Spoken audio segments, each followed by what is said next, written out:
And now we get to talk, so it'll take a minute, and then we'll just start talking. He hit the button. We can start talking now. This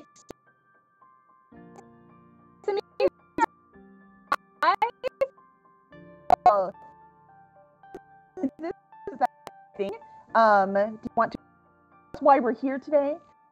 Give people a second to be able to log in. I think we should give people a second to log in so they can say hello. So I see Cindy. Hello, Cindy. Welcome.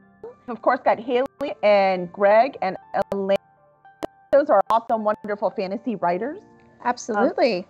We have Helen. Helen is on. Hi, Helen. Very excited. Ooh. Hey, Diane. So much fun. Yay. It's going to be a good night. You know what? I got all prepared and I had your book that I was going to hold up, and then I left in the other room, actually sitting right here with me. So you're going to have to hold a copy of your book. It'll be backwards though, I think, but I have the No, it's the right way. Resale version. That's okay. Yeah. That's here today. Right there. For that book right there, Tarbin's Heir. So we're super excited for everyone to join us this evening. Thank you for being a part of this for launch. Doesn't that sound fabulous? Like it's like new and improved, you know? It's going to be super fun. So let me start by introducing the fabulous Lynn Colby. Who are you? Oh, who am I? Oh, I guess I should introduce myself. Yes, huh? you. I mean, I'm definitely not as cool as you are this evening, but I'm Anne. Never. I'm Anne. I write books under A.M. Rose, 2 young adult novels. One is titled Road to Eugenica. One is titled Breakout.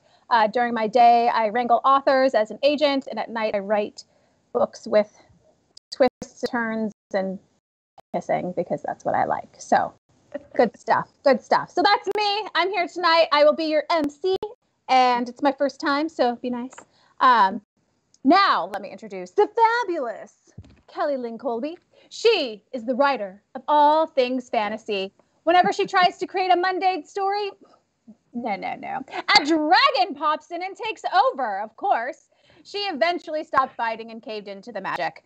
The dragons must have known something she didn't, because her debut novel, Tarbin's True Heir, won a bronze medal in the Ippies for Fantasy. That's right. It's got an award. It's amazing. So you can find her work in the Recharging series, as well as numerous short stories and anthologies collections. Look for her new paranormal thriller series, Emergence, first book, The Collector, set to release in September 2020. And if I may, because I have already gotten to read pieces of The Collector, it is stinking amazing. So maybe mark your calendars, because you are for sure going to want that. So yay, Kelly, today's about you. So excited. So this is a brand new thing. So everyone, if anyone is tuning in and they find they can't write in the chat, we really want to hear from you. You do have to log in. So it won't let you write in the chat until you log in. It is free. You can just go right on there, and feel free to follow us. So every time we go online, you can follow. But we want to hear from you. We want you to win prizes. We're giving away books today. Yes. So we want you to win. It's for me, right? If it's free, it's me. So exactly. Free stuff. I mean, you should win something by listening to me for 2 hours. I think this is required. I mean, that in itself is a treat. So, so sweet. So the free books are seriously just a bonus here. So let's be honest. Those too. So if you please just make sure to log in, and then we'll be up there. So poor sagging. Well, there'll be ebooks also, Helen. So don't worry. There'll be plenty of room if your bookshelves are being tormented by all of our books. So we're writers, but we're readers first. We do love our books. So absolutely. The beauty of ebooks. Yes, I agree, Gregory, because then you can carry like hundreds around with you, like very simply. Once again, I had my Kindle right here next to me. Must be with your copy of Tarbin in the other room. Is this it? Is this your Kindle? It looks just like that. That is my Kindle. That has hundreds and hundreds of books on it. So lightweight, easy, portable. You can't not love it, right? Right. It's perfect. And Tarbin's True Heir is on Kindle. So if you have Kindle Unlimited, you can run there. It keeps scrolling to show you where you can buy it. And the QR code at the bottom, you can just take a picture of that and that will work as well. So anyone interested as we go along, please do. And if you have any questions, please put it in the chat. Otherwise, is there anything that you have, Anne? Did you want to start by telling us a little bit about Tarbin? Are we going to get to that later? I wasn't sure. Oh, I can tell them a little bit. Tarbin, yeah. This is a relaunch, so it's very exciting. So my former publishing company, who is amazing, it's Inklings Publishing, and we're still really good friends, and I worked with her for a long time. She taught me a lot. And then I started my own publishing company, Cursed Dragon Ship Publishing, which is where you see that this is where who is hosting this Twitch stream right now. And so she gave me the rights back to my book so I could publish it under my publishing title. So that, by the way, is incredibly generous. So Fern Brady, you rock. Absolutely. So yeah, it's hard to get the rights to your book back, but that's why having friends helps. And you know, a lot of these indie publishers were really about the writers. Again, we're writer readers first, and small publishers, a lot of us first. So we understand. So we're here to help you, not to take all of your creative energy and steal all your money. Ooh, do you get to talk about Cursed Dragon Ship too while we're here? Like, I mean, I feel like you should plug that a little bit too, because it's new and fabulous and people want to know about it. Yes, so Cursed Dragon Ship, we do all things cursed, so anything horror. Dragon is anything fantasy, and then ship is anything science fiction. So we are open, so we are ready, willing, and able, and would love to see you. You can go to our submissions page. You can also follow us, and the Facebook is coming up on the chat, so that you can. I keep waving over here because my chat is on another monitor, so excuse my errant hand as it waves, and you have no idea what I'm pointing at. But please feel free to follow us on Facebook, and we'd love to see what you have. You are open for submissions right now, aren't you? Are open for submissions right now. And you're already booking out for 2021, or are we into 2022 already? We still have one more author we can get in 2021. After that, it's all the way out to 2022. Do you hear that, writers? You have stuff to submit. You have to be thinking about it now. So just letting you know. Yeah, that's what the company is about. So Tarbin is a re-release. I did go through and change a few things, but nothing major. If you've already read it, it's pretty much the same story.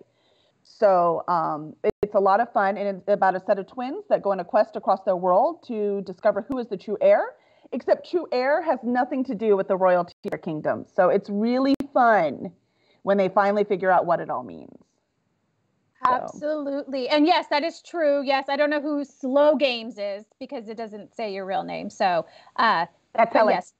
Oh, Helen. Okay, fabulous. Helen, yes. Stay for the launch first, submit later, because you're going to have to want to read through it again before you submit anyway to make sure it's perfect. That's your job. That's what you do. So absolutely. Now is not the time for that. Now is the time to have fun and win prizes and have cocktails with friends, right?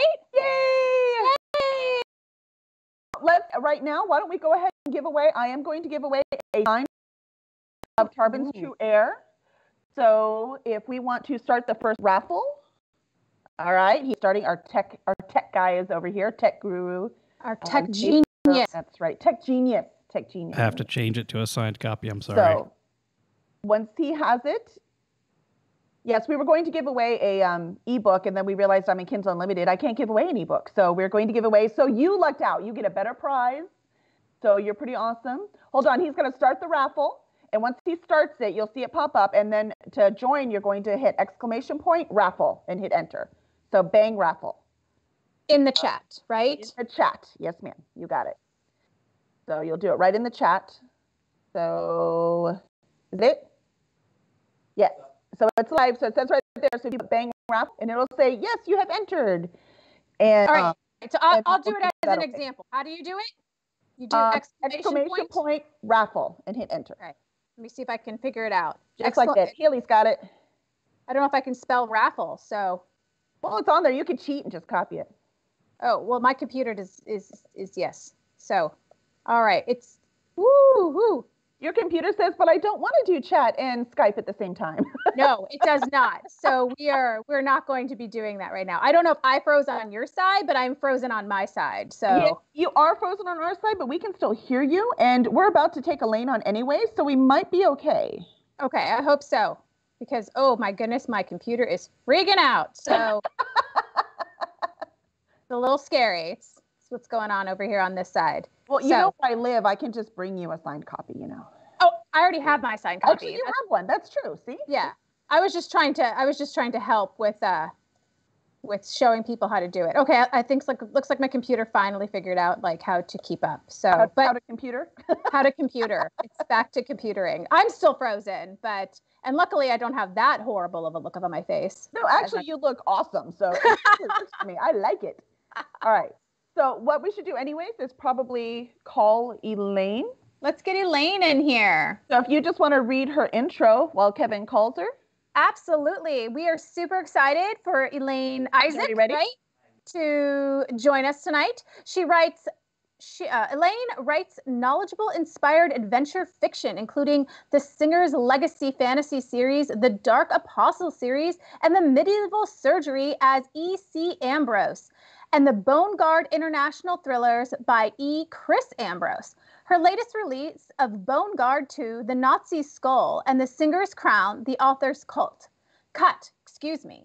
Her short stories have appeared in Fireside, Warrior Woman, and Fantasy for the Throne, among many others. And she has edited several volumes of the New Hampshire pulp fiction. Her April release from Guardbridge Books is The King of Next Week, a historical fantasy novella set in coastal Maine. So without further ado, Elaine. Yay, Elaine. Do we have Elaine? Our tech guy is going to take care of it. We have technical difficulties. Does that count? All right. Does that sure, totally counts, because that's how this works. Absolutely. I mean, I'm still frozen. That's amazing. Look, I'm like in the middle of like saying something, and like my eye looks like I'm halfway blinking. This is good stuff here. Yeah, but your lipstick is on point. Good choice. Thank you. That would, Sephora. I'm gonna plug them here because it was one of their colors. I think it was $7. Like, yeah, it was a steal. I'm telling you. And they had like this big machine where you could just go in and like you stand in front of it and like you literally try out the lipstick colors on the screen before you go and pick it. It was the most amazing thing. Yeah, it was very interesting. It was so cool. So it's like you could put the makeup on the screen version of yourself, right? So you could see if it looks good on you or not. So boom, hence this amazing lipstick that I got. That's so cool. It was awesome. So, and Jenna still wanted to dye my hair orange. That's my daughter, for those of you who don't know. And I think it's hilarious because if she had, then I would blend in with the background right now. Yeah. It totally would have blocked. I'm still voting for the blue. Yeah. Personally. It'll tell us who won the raffle in just a minute, Haley. So hold on. We're trying to get Elaine on. I think some running Skype and the channel at the same time is not working for all of us. Well, your daughter should call me and I should walk her through how to do all just the ends of your hair, and you can just do blue and orange, like all in it would look really pretty. Haley says I should go purple. Purple would be good for you too. Yeah, absolutely. I could see that. I have bright pink that's in my hair currently, which you can't really see in the frozen version of myself. Yeah, a little bit in the bottom corner, but a little bit, but once again, I'm still frozen down there, so you can't really see it. But if you want that color, I have that available too. I can, bring some by for you. Make it happen. We can make it happen. The miracle happen. Isn't trying something new fun? Just Absolutely. For the record, we did all the tech tests before and it worked. Yes, I think me frozen is because I tried to like talk in the chat at the same time and it just didn't like it. So that's probably my fault, not your tech genius's fault. Well, that's not your fault either. That's the technology's fault. You should be able to do two things at once. We'll just blame technology because that's easier. I think that's fair. Don't you think that's fair? I think it's totally fair. Oh, I see that she has come up here on the screen. I think I'm almost there. She's here. Yay. Oh, and we have to say congratulations, Taylor. I didn't even see Taylor join. Hello, Taylor. And Taylor won the signed copy of Tarbin's True Heir. Yay, Taylor! That's fantastic. All right, well, I'm signing off. Here is Elaine and Kelly, and you'll be hearing from me in just a few, I suppose. So just Okay. Okay. Hey, we're all good. Hello, Miss Elaine. How are you this evening? Hi, Kelly. I am so sorry about my technical difficulties. I don't know what's up with that. But we're here now. If we didn't have Something. technical difficulties, no one would know we were doing it live. Right. Excellent. That's Thank right. you. It's a positive way to look at it. I like it. So, Elaine, I think tonight we are here to talk about the Singer's Crown, yes? Indeed. I was intrigued because you're doing a relaunch, and The Singer's Crown was my first novel, which I relaunched last year via a Kickstarter project. So, like you, it had been picked up by another publisher. They held on to the rights for a while. They were not quite as kind and generous as your publisher, but I did get the rights back at last year, and brought it out in a new edition. This is the author's cut, because when I sold the book, it was 220,000 words long, definitely epic fantasy. And the contract specified they wanted 150,000 words. So that was a lot of cutting, and some things were left on the cutting room floor that I felt sad about. So in the new edition, I got to put some of them back. I did retain some of the changes and the things I felt we had done that were positive. Mm-hmm. So the new edition is about 30,000 words longer than the original publication. Wow, that's impressive. So that's cool, though. It's kind of nice to get your vision back in there, right? I was thrilled, especially because there was an important subplot with a secondary character whom I was very fond of, and most of his material ended up getting cut. And there was a spiritual dimension to Katanan's story, the character at the heart of this narrative. So it was great to be able to bring back some of that material as well. Nice, nice. Let's see. We have some wonderful people on here. Who do we have? iTooth. Is that Shannon? I'm pretty sure that's Shannon. Hello, Shannon. So we've got lots of people on here. It's so exciting to see all the people. Did you have fun sharing this? Thanks This for is kind of cool, right? us. Yeah. Doing something new. That's funny. My first question on here was about your relaunch. I was like, oh, we're relaunchers. We are relaunching. We're like relaunch sisters. Oh right, my God. Exactly. I love it. So I have a couple questions. So I did get a chance to read the beginning of your book. So that was a lot of fun. I mean, I write fantasy for a reason because I love it. So it was fun to read it. But I saw that you are involved in the Society for Creative Anachronisms. So I was for a long time, yeah. Yeah, the SCA, it's so much fun. So I was wondering, when it came to writing your book, how much did you make sure it was accurate to like medieval Europe? And how much did you decide it was a different planet? So your technology magic could be whatever you wanted. You didn't have to keep realistic medieval Europe. There's arguments about that, you know? So how did you decide?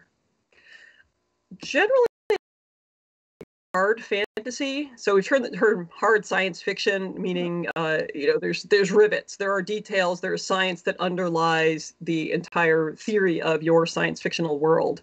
So in my case, there are definitely some inventions, but once I had created those things, I tried to maintain consistency throughout my world to make it feel as much as possible like a consistent world that's full of believable details based on approximately 12th century Europe, but not directly. That's pretty cool. Yeah, I like that. Consistency is key. Like Anne and I, we're both editors too. So when we go through that stuff, when authors don't stick, they decide that this tree is always purple during this season, and you get to the season next year and it's green now. We're like, no, you said it's always purple.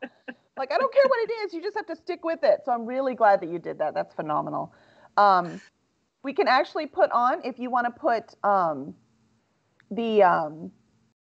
to get a hold of you. See, we're still learning how to do this. So our tech guy, he's going to put on how to follow you in the chat.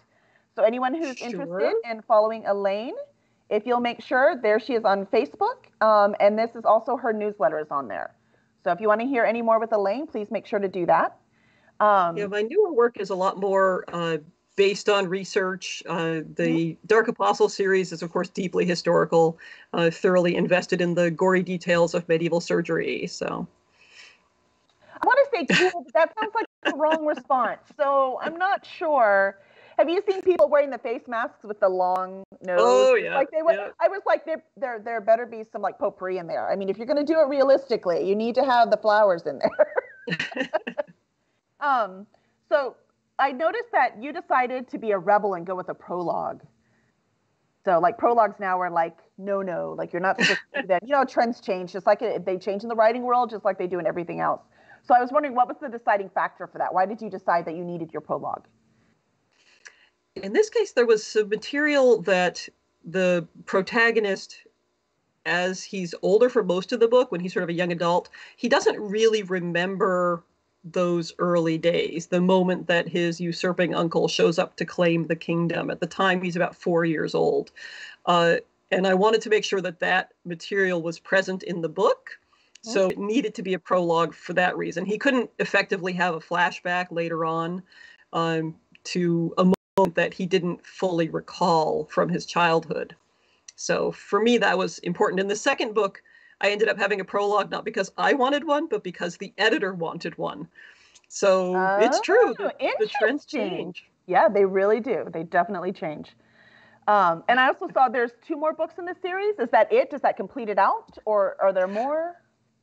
I had begun writing a 4th book. It was intended as an open-ended series, and then other projects kind of took over my life. I don't know if this happens to you too. I think it happens to a lot of authors. You get distracted by the shiny. Right. Yeah. Happens a lot, right? So question. So while we have Elaine on, why don't we give away an ebook? Raffle? My poor tech guy is multitasking, let me tell you. Tech guy is fantastic. We love him to pieces. Right? Raffle's open. All right, so the raffle is open. So again, if you are watching, welcome, hello. If you've just got here and you're trying to type in the chat, you can't. That's because you have to log in. So make sure you just log in. It's free. You can just make your login there, and then you can follow us too, so you always know when we go live. And then you can just enter, you can talk in here, you can enter the raffle. And right now for a free e-copy of The Singer's Crown by Miss Elaine Isaac. It's Isaac, right? Yep. Yep, perfect. So by Miss Elaine Isaac, just hit !raffle. So just hit bang raffle enter in the chat and it will enter you automatically. And in 5 minutes, it'll let us know who the winner is. Now, I noticed upstream a little bit in the chat, somebody was remarking that, what, prologues are rebel?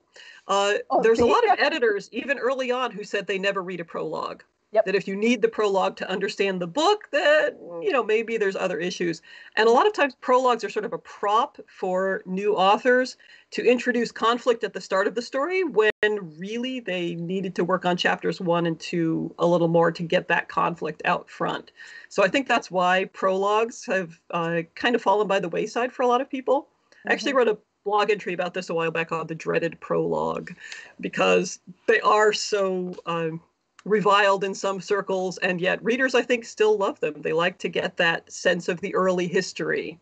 I mean, readers are a little more patient than writers and editors are. So this has been my understanding, right?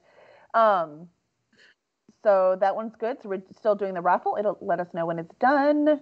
And then let's see. My main character is Talia. So for my book, they're twins, Talia and Tannen. Talia is my main character. I love her determination and her independence. But she still insists on including all of her people in her world, right? Like she's not, I'm very independent. I can do it all on my own. And you need to go away. She likes to include everybody. So I really like that about her. So I was wondering, who is your favorite character in The Singer's Crown and why? Oh, that's a tough one. I know if I can go a little off, one of your babies. I mean, obviously, I'm very attached to Katanen. He's my protagonist. Love him to pieces. But there's a really fun side character named Lissa, and she's a little bit my sister. She's a little bit me. She is a warrior woman who is also a stone sculptor. So she's an artist and a warrior, and as you say, very independent. So she was a lot of fun to write. Oh, fun. That's really cool. Let's see. Yes, what Anne said. If anybody has any questions, please feel free at any time. Anne will keep hold of us. That's her job, and she's doing it wonderfully. I'm going to have to pay her with more coconut rum. Yeah, you think I'm kidding. I'm not kidding. I will drop coconut rum at her porch. And then she yells at me. She's like, I can't drink all this. I'm like, you're at home. You don't have to drive. Get to it. Let's see. What else do I have? Oh, I have that. So the main character you're talking about, where he has a beautiful singing voice. So I don't have to give too much away because it's in the prologue why he has this beautiful singing voice. Yes, it is. And so my question is, what inspired you to have that kind of character? Do you have like a background in music? Do you have what was it? So we were talking back at the beginning about historical research and the extent to which the book is historical versus a creation of secondary world fantasy. And this character was partly inspired by a documentary that I watched about the history of opera. And I'm not sure what possessed me, because I'm not an opera fan in general. But let's just say that there's a certain class of opera singers early on in the history of music who were a little unusual and were noted for their striking and beautiful and unique singing voices. And I became intrigued by that sort of character. Yeah, the rest, as they say, is history. That's literally in this case. That's pretty cool. I was just fascinated because I was like, oh no! But as you see him after the prologue, he's not, it's just him. It's just who he is, you know? So he didn't bother him so much. So. And besides, it gave me an excuse to have this book. I don't know if we can get that on screen. I was going to ask you Heir. about that. I'm like, how did that happen? How can you have an heir from a eunuch? I'm very confused. Well, now you're going to have to read the books, right? Well, it's book 3. We're sneaky that way. Author types. Yeah, that was that. When I saw that title, that was my first thought. I'm like, wait a minute. That's okay, ladies, we have a question. Yay, question! Did you have to do a ton of research, or were you an expert on all this history? And that's from Shannon. I'm pretty sure that's Shannon. Thank you, Shannon. Thank you for this great question, Shannon. It's a combination. At the time, Kelly mentioned the Society for Creative Anachronism back at the start, and I'm not sure how many people know what that is, but basically it's a medieval recreation group for enthusiasts who dress and take on the persona of a medieval character. So I was very familiar with the history from that aspect of the history. When I started getting more into the singing and that aspect of the history, I definitely needed to do a dive into the research. And yes, there was some biological research involved as well. I become an expert on whatever I need, and then unfortunately, I usually leave it behind for the next book. So sometime down the road, someone will ask me about a detail in the book. Okay, you know, I researched the heck out of that when I wrote it, and now I have cleared the way for a different project because shiny. Right. Do you ever want to put too much in your book? I remember I had to research aspen trees because the elves, because magic is sleeping in my book. So the elves are actually living in aspen trees. And so, and I'm in Texas. We don't have any aspen down here. So I went to research again because I was so fascinated by them. But I'd done so much research. I learned so much about them. I put so much about the trees in the book until my critique partner was like, do we really need 5 pages of what the leaves look like? I was like, well, but I worked really hard on that. So how do you decide how much to put in? I subscribe to the iceberg theory. I need to know all of this that's under the water, and then this is the part that I show you in the book, the top 1/9. Just enough to give a sense for it, to tie in the telling details or the key things that the reader needs to know in order to understand and appreciate what's going on. And then there's so much else underneath the surface. So hopefully if I present the right information in the scene, in the moment, then the reader believes and understands that the rest of that is going on. But that I don't need the entire iceberg to be on the page. Makes perfect sense. We don't want to lose them, right? All right, I think we have a winner in the raffle.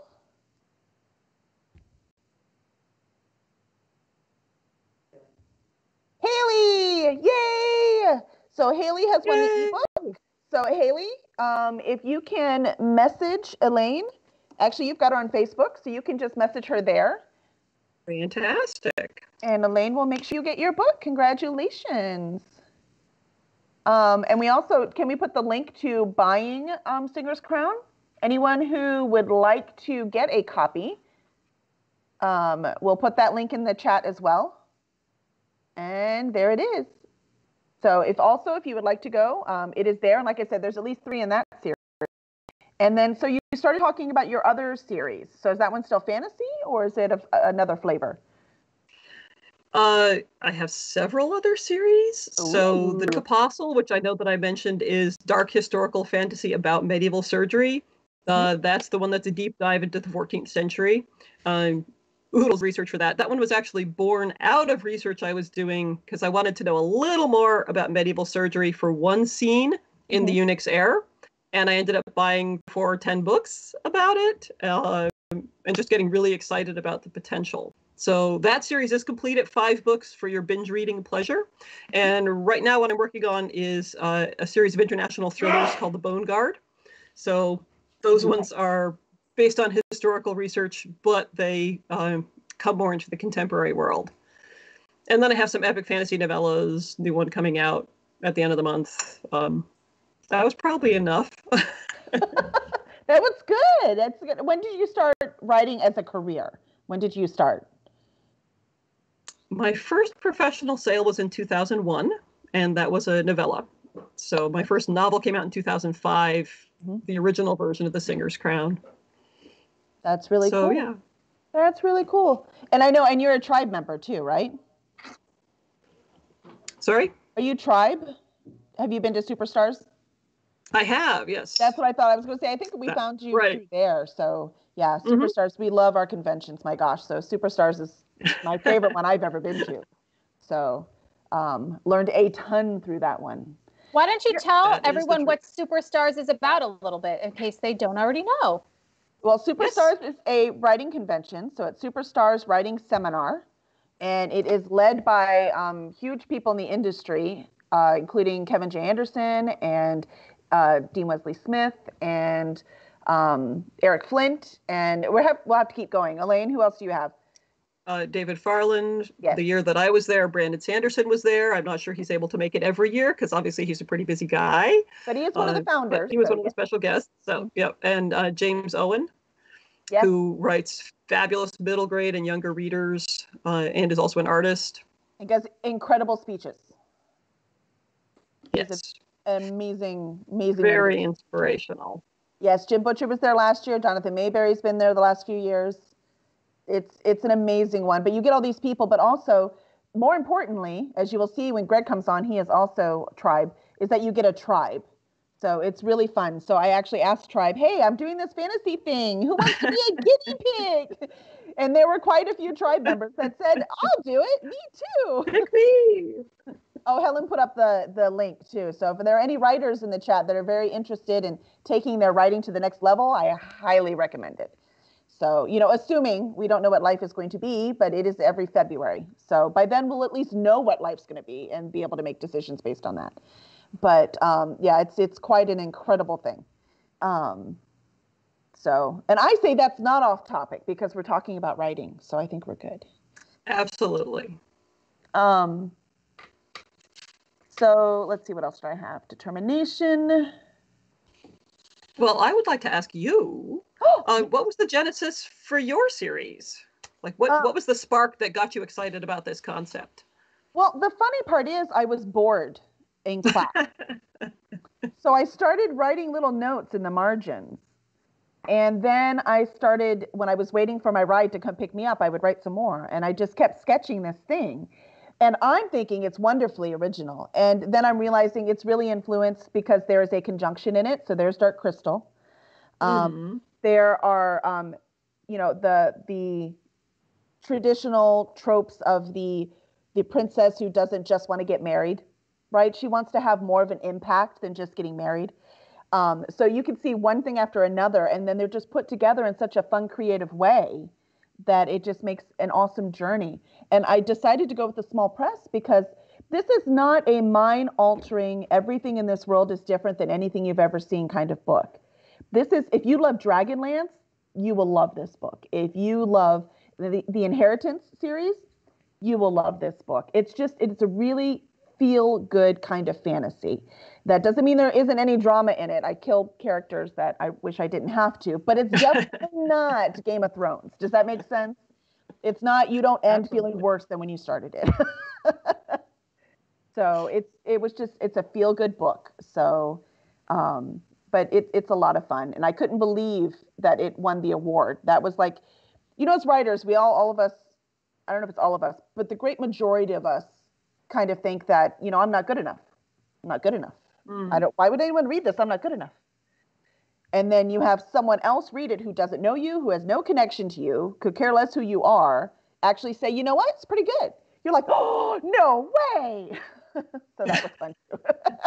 Ladies, I hate to jump in again, but I have to let you know you have about 5 minutes left. And if anyone has any last minute questions, please definitely go ahead and put them in the chat now. You do have one from, I believe, Slow Games Savored is Helen, right? Have I figured it out? Okay, fabulous.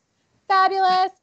So Helen wanted to can you explain to my husband that you have to kill characters sometimes?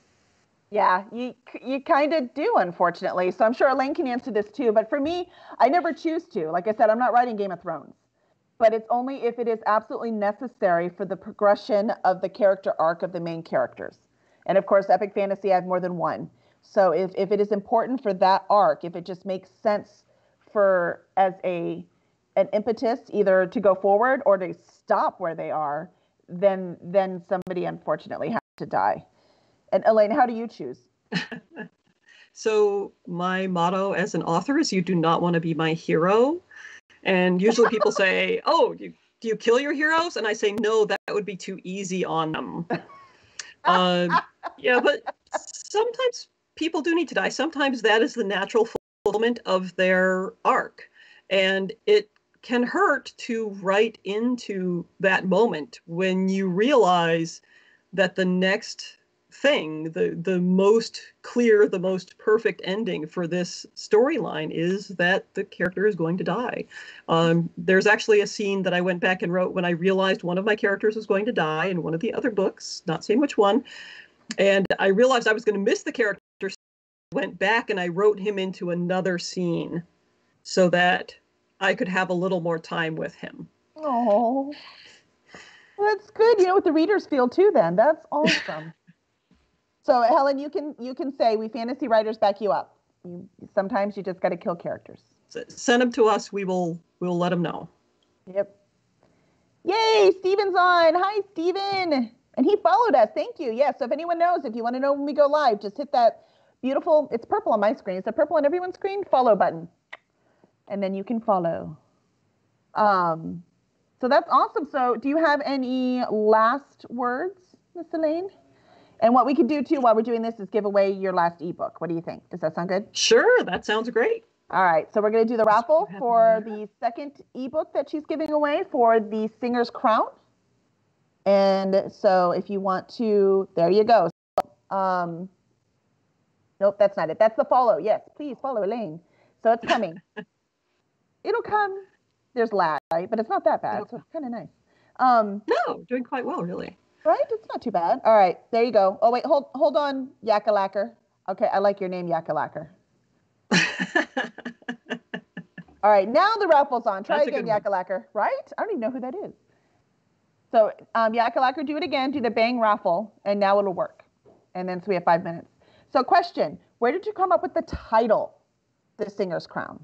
The Singer's Crown. Mm-hmm. I made a random word list. Not entirely random, but words that were evocative of different elements of the story, and also words that would just spark the fantasy feels.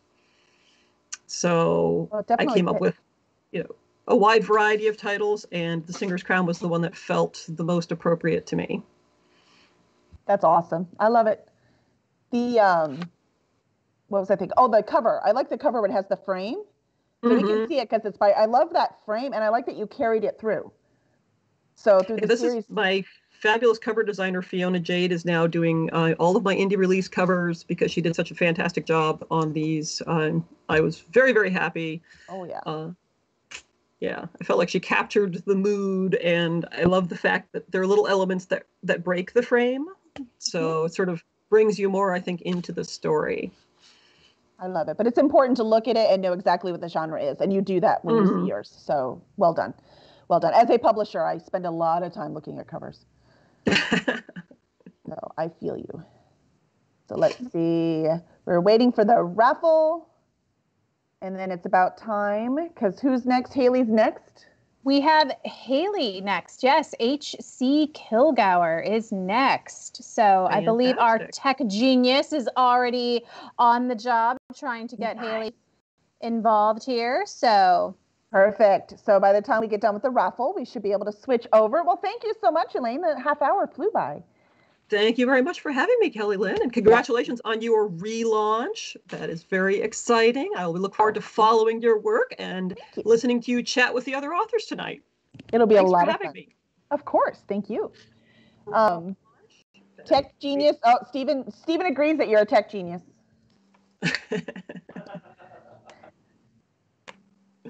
It's fun when you first do these and you get all like your friends and family on. That's the best part. I want to know who came up with Yakalacker. I didn't even know how to pronounce that. That's amazing. How did you know who that person is? That one I do not know. I don't know. I think that we should have a rule here, though, that people should have to introduce themselves or something so we know who they are. I don't know. Calling him Yakalacker. Do you see what I mean? So it's, I mean, people, because like I said, Kevin, it's hard for me to say Kevin because he's Zapho online. So, you know, Zapho is just what he ends up being called. So it's perfectly fine to just call them Yakalacker. But at this point, since we're brand new, I just thought we might actually know who that is. I know. If not, we know you now, Yakalacker, because we've said your name like a bazillion times.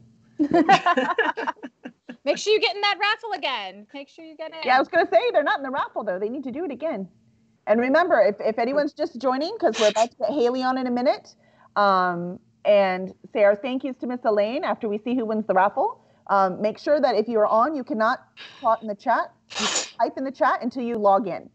So make sure you log in at the top. It is free, and you can just log in, and you can make up your name. We don't have to know who you are. Yakalacker's fine, except you can't have that one. It's already taken. And then you can have the everything up. 90 seconds left, huh? We have 90 seconds left. It's the countdown for the raffle. That's why. The pressure is on. Right? That's right. I feel like we should play the Jeopardy theme song or something. I don't know. You know what, Elaine, if you want, why don't you go ahead, because we put a chat, but when we go on YouTube, it's going to be in the comments underneath. So if you want to go ahead and say, so it's on the recording, if you want to say where people can go to follow you. Sure. So you can find me on Facebook as E.C. Ambrose Author, or you can look for my website, Rocinante Books. That is, Rocinante has a C in it, and that is actually the name of Don Quixote's horse. So rocinantebooks.com is where you can find my newsletter to learn about all my new releases, both trad and indie, and also see all of my indie publications. Perfect. Still 30 seconds. Can you make it just work? Yay! Minoris won. Quick, join the raffle. You have 30 seconds. Oh, it's closed. No, it's closed now. Minoris, they'll have to do the next one. Don't worry, there's more giveaways.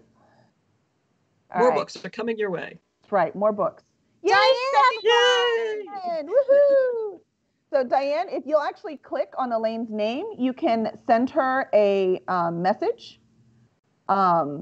If you can't find her, just send it to Chris Dragonship and we'll make sure she gets it. Okay. So, but when she goes back to that, you'll be able to get her. So yay, congratulations. So thank you very much, Elaine, for being here. Thank you so much for having me. Enjoy the rest of your party. Thank you. Ariane, would you like to introduce Miss Haley? I would absolutely love to. Tonight, C. Kilgour, and she has always had an active imagination. Now she's sharing it with you. Originally from Charlotte, North Carolina, she currently lives in Miami, Florida. Permanent. Oh, that's my phone ringing during this. I set an alarm so I wouldn't, be you did late. Good, man.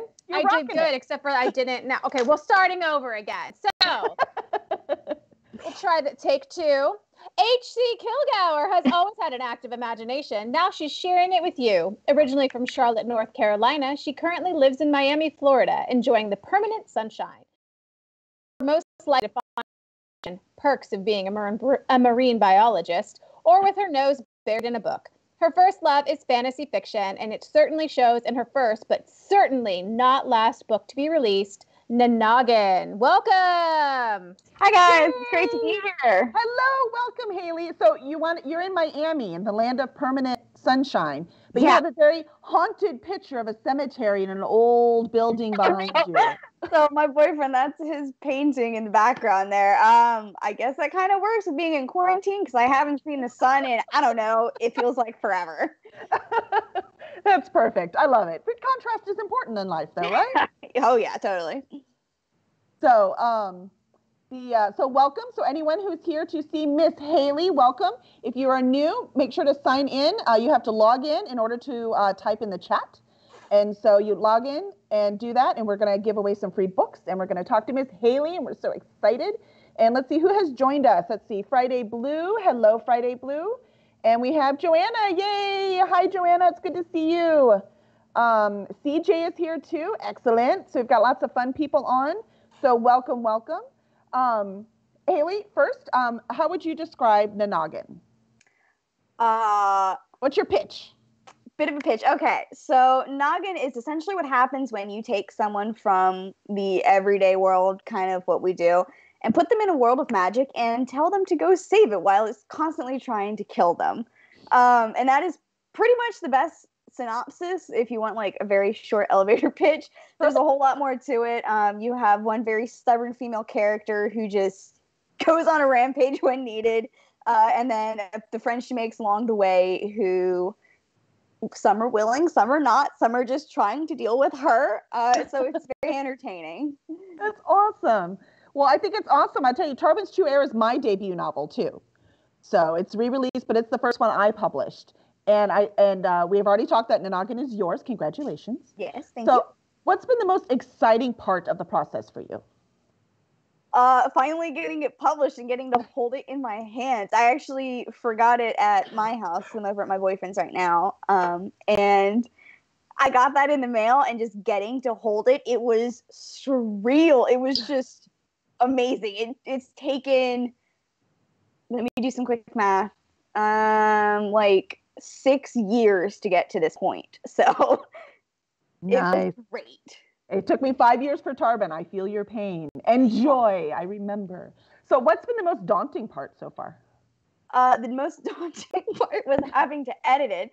So when I submitted it to my publisher, it was 213,000 words. It is now closer to 170,000 words, plus or minus a few. So that was just incredibly daunting for me. There's like, yeah, we're going to have to shorten this. And just my heart is breaking on the inside. So you understand what Elaine was talking about. So you're I relate. I get it. I totally get it. But I actually have no regrets about taking stuff out. Everything that got cut was fine. It needed to go. It made the story so much better. That's awesome. It's fun working. And I know you are with, what's your publisher's name? Rock Hill Publishing. Rock Hill Publishing. So they've been awesome. I've seen them over the week. You've been all over the internets with your launch. It's so exciting. Whoop, that's what we hope for. Get that 5 minutes of fame. Right. That's right. It counts. 5 minutes is fun. And then 5 minutes every time you release a book. So, it's good. I mean, one hopes, and then hopefully it gets longer than 5 minutes, but... That's all the extrovert I can handle is 5 minutes. Sorry, that's it. That's all I can. So when I was writing Tarbin, and I was forming like the solid foundation for the world and its people, and I completely forgot to add religion. Like everything else I did, I completely forgot. And as I started writing it, it was obvious. It was like, wait, I'm missing this. I need religion. And the funniest part is when I put the religion in, it actually became the crux of the entire story. Like book 2 are like 2 separate religions trying to decide who is dominant. And book 3, they practically go to war. So you have all of these things. It was like something I left out became key to the story. So I was wondering, when you were building the foundation for your world, was there anything that you found you left out later? Was there anything that you added later? So ironically, I started out with 4 perspectives, and what I added was perspectives from a bunch of different characters. But talking about religion, I kind of took the exact opposite of you and made it a world where religion is not important. And if you are religious, you're kind of the oddball. So I kind of took a fun spin on it that way. That's pretty cool. It's fun. That's how we make these things. That's why fantasy works, right? We explore in all kinds of different ways. But that's always fun. I talked about Talia earlier. She's my main. They're twins, Talia and Tan, and she's the main protagonist.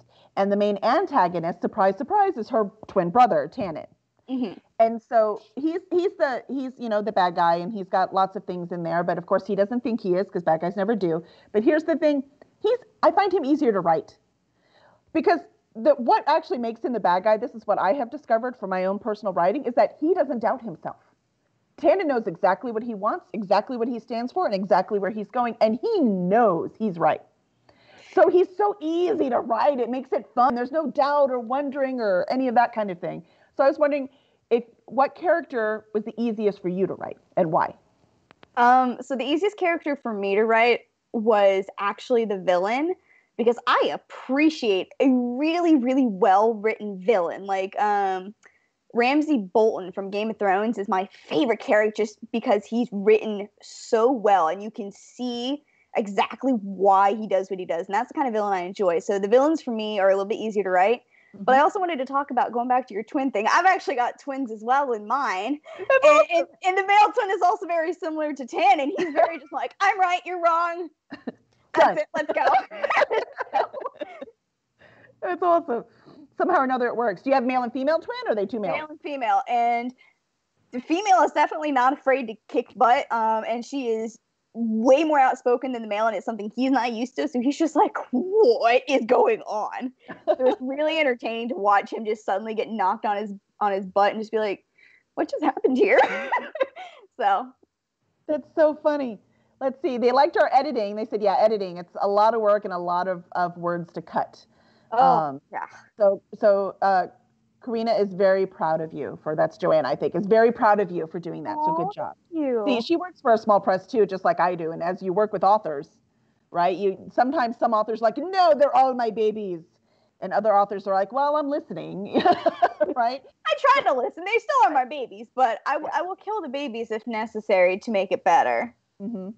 And like, remember, I said listening, not obeying. There's a difference between the two, right? Oh, yeah, certainly. Yes. So hear my side, but it's your work. So we have to work together.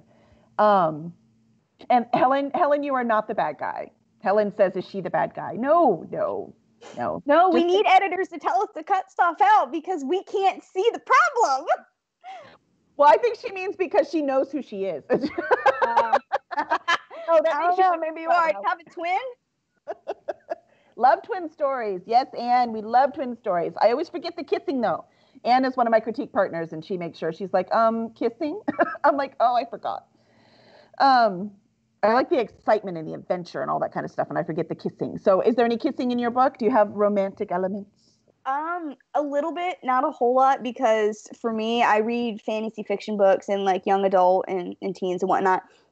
And I hate when the story centers around, I have to find love, or the girl who's going on this adventure, but it's all about love. And I'm just like, no. So there is romance, but for me, it's very much in moderation. And it doesn't completely overwhelm the story. It's there, but it is not the focus, which for me, I think is really important, because I'm like, I don't want to see a bunch of kissing scenes and the awkwardness, man. Get me back to the fight scenes. That's what I'm here for. Yeah, that's me. I forget about the kissing, but it's still important. So at least you put it in there. That's what I mean. It is there. And it's like, there's obvious chemistry. Why is there no kissing? I'm like, well, I'll put it in. It's not a kissing story, Helen. That's great. We always like our quotes, right? We're all geeks around here, so that's fun. Let's see. CJ says that she'd rather an editor use the red pen liberally than have a reviewer call me out on something later. That's true. Ooh, yeah, I haven't encountered this yet, and I'm crossing the fingers I don't, but we're only like 4 days into my book having been released, so there's time for things to go horribly, horribly wrong, but we're hoping they don't. That's awesome. Well, since we're talking about your book, you're giving away an ebook copy, yes? I am. Excellent. So why don't we go ahead and do one raffle so we can give one away of this brand new, beautiful book. So he'll get it set. All right. So remember, as soon as he goes in, if you are trying to type and you cannot, that's because you need to log in. So make sure you log in, and you're going to hit ! Raffle, and it'll automatically enter you in. So let's give away this book. Let's see. What did Taylor say? Taylor says romance is a side component. Nothing more is the best. Yeah. So that's kind of what we write. So we have that too. Good to know there's people in the same boat. Right. It's not just us. Even though romance rules the sales, there's still a whole lot of hardcore fantasy people. Oh, yeah. We're good. We've got a pretty impressive audience. So while we're waiting to see who is the lucky person who wins the raffle, let us go to the next question. Let's see. Oh, I will say before, because I got to read part of your book also. I've not finished it yet because it's not we. It's long. It's okay. It's fine. Which is fine. I like long fantasy. This is a but before I read it, I thought Nanagan, like just looking at the title, I was like, oh, it must be the land, you know, that Keegan, your main character, she was transported to. It must be the land. And then I was like, no, maybe it's a magical creature. I got it. It's a magical creature or something. And then so when it actually talked about what it actually was, it completely surprised me. So you talked a little bit about at the beginning, but if you can like clarify more, like some kind of portal thing, like I'm not giving any secret away. It's in the very beginning. It is. It's the very first like chapter. You're fine. So how would you actually describe Nanagan? Like, how did you come up with that word to describe that thing? The way I come up with most names of things is I take a bunch of letters and mash them together until something sticks. Is literally what I do. It's just, does that sound right? No, that's not right either. Here we go. Perfect. Literally what it is. It's just throw letters at a wall, see what sticks. And that stuck, huh? So Yep. the Nanagan is the actual portal that they go through. Yes. Okay, so and then some people are transported from our world because she's from Charlotte, North Carolina, right? And we've got some North Carolinians online, so that they should think that's fun. So she comes from Charlotte, North Carolina. She goes into the magical world. Yes. And then I wrote down the name and I forgot. Arceal? How do you say that? Arceal. Arceal. Yeah. See, we commented about all of us saying all of your words wrong. Okay, this stuff happens all the time. It's fine, no worries. So in Arceal, and then, but there was also hints, again, this is at the beginning, I'm not giving anything away, that the king had actually traveled to North Carolina at one time. So the Nanagan can actually go both ways. It can, and you'll actually find out more about how the back and forth stuff works later in the book. That kind of throws you for a twist. I don't know how far you are, but it's right about kind of that halfway mark where you'll kind of get a big whoa. I thought I understood it. Never mind. Interesting. Well, that's fun. It's fun because there's so many tropes in fantasy, and we're supposed to use them. I know people are like, no tropes. No, use your tropes. Tropes are comfortable. That's but you have to there. It's like cliches. You just got to use them right. Correct, right? You just put your own little twist on it. So that's very clever. So everything's comfortable, and then you're like, nope, haha, just fooling.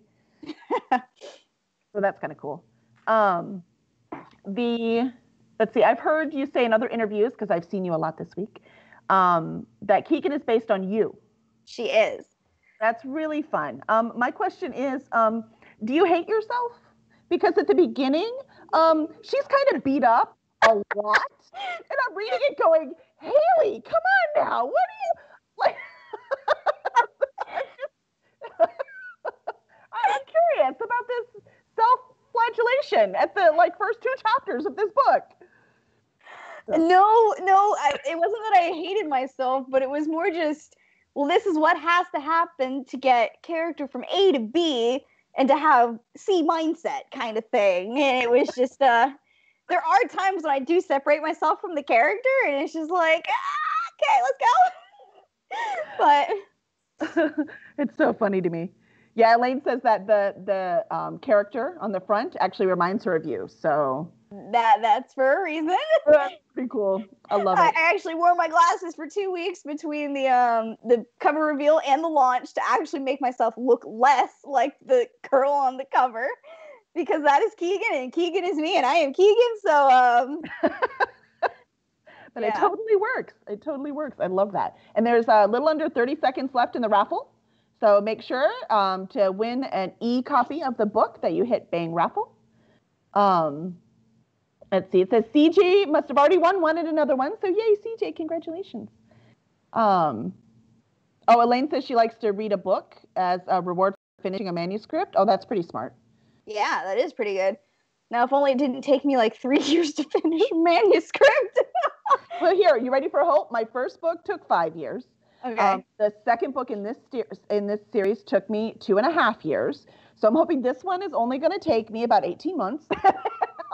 We'll cross those fingers. And I've written other books in between, but it's something about epic fantasy, right? Like it takes a lot out of you. It takes so long. I understand it. And then I finish it when I finish the first draft. Here's what I did. When I finished book 2, which is out, so I mean is done. It releases next month. So we're gonna do this again for all you people who are having fun. Fun. So we'll do this again next month to release book 2. But like once I had it done before I started the revision process, I went back and read book 1. And now I created it. This is my world. These are my characters. I have books. I have notes. I like outlines. I still forgot so much.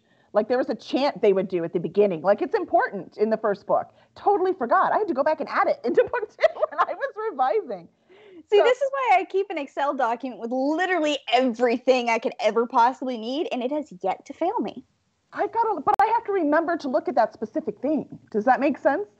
It's one of those, and you hear authors talk about that where like their readers know more about it than they do because they don't remember anymore because they've written 17 books since then. Yeah. But their reader has read that book 15 times and they're like, oh, no, the father's name was actually blah, blah, blah. You're like, oh, I forgot.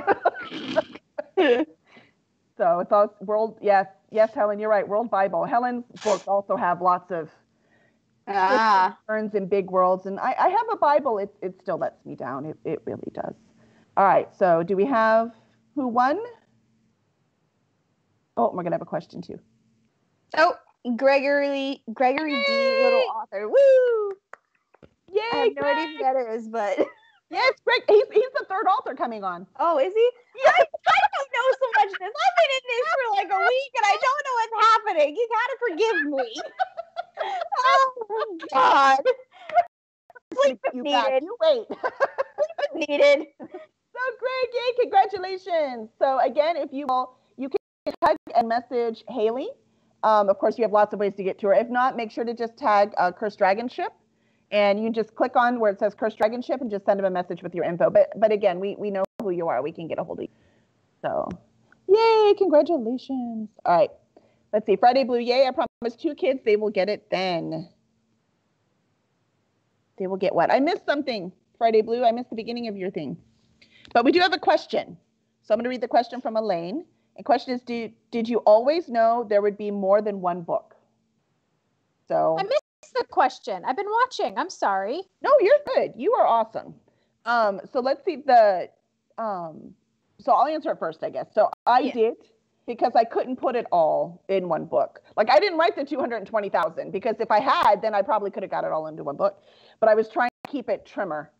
So because I was trying first to traditional publish and they won't look at it unless it's under 120. And so for the big companies, right? Yeah. And then I realized that my readers will love it, but the traditional publishers, since it isn't like new and brand new and completely fresh idea, even though readers really want it, they don't. So I started reconsidering, but I made sure to keep it shorter. But there's just no way. There's just too much, quite frankly, just too much, too many characters. So how about you, Haley? Did you always know it was going to be more than one book? I always knew it was going to be more than one book. For the longest time, I thought it was going to be a trilogy. And then I kind of was like, nah, there's a 4th book that's coming. All right, so we're a quartet now. Yeah, that's mine too. Mine's going to be 4 books. So that's pretty clever. I think it's the new trend. We're starting a trend, Haley. Woo! Yay! That's right. So let's see. Yay, Florida Kevin's on. So Florida Kevin is one of the writers for my company for Cursed Dragon Ship. So he has some awesome stuff. So welcome, Kevin. Welcome. Yeah, Greg's is going to be 4 books too. See, we have a trend, 4-book trend. This is what we're doing. Heck yes. The imposter Kevin is here. Really? The imposter Kevin. Yep. Well, you have another question. Yay! What's our question? What is your plan as far as writing book 2? How have you organized all the information, profiles, etc. to make book 2 happen? Decent question. And James and Athena are listening, so go ahead, Haley. Okay. So as far as writing book 2, my book 2 was already done. I actually finished it about 4 months ago. It is now in the hands of my family, who are my beta readers. And then they need to mercilessly rip it apart so that I can fix it. And then they will mercilessly do that again. And then Athena and James get to mercilessly rip it apart. So we're in stage 1 of crappy first drafts. But you have it done. That's impressive. Yes. Now, if only I could get book 3 done. I was going to say, are you writing book 3 or do you outline or do you just get to it? I just go. I've started to outline a bit, but I've had a bit of a block, so I've been working on a completely different project, and it's its own beast, to say the least. Okay, so why don't we go ahead and give away your second book? Okay. And so he's going to put it up. So again, we're going to give away the second ebook of Noggin, and we're going to have a whole trivia thing for people say it right. See, I totally rocked it. Yeah, you did. You got it. Okay, I can do this. It's okay. Most people, it takes them about 6 months to get it right. So you're way ahead of the curve there. Well, Sandy's on right now. It's Sandy is why I got it, because she went over with you online very carefully how to say it. I was like, hold on, I'm writing notes. Taking notes. So I can say it. So, awesome. You have All about right, 5 minutes left, ladies. So get those questions in. Everyone enter that fabulous raffle. I'm going to win this time, though, so don't enter the raffle. So she's like, it's all mine. I might have said that out loud. I'm so sorry. So is there anything else you want to add, Haley? Anything else we need to know about your wonderful story? We do need to know where to follow Haley at. So if she wants to tell us where we can find her on the internets. Mm-hmm.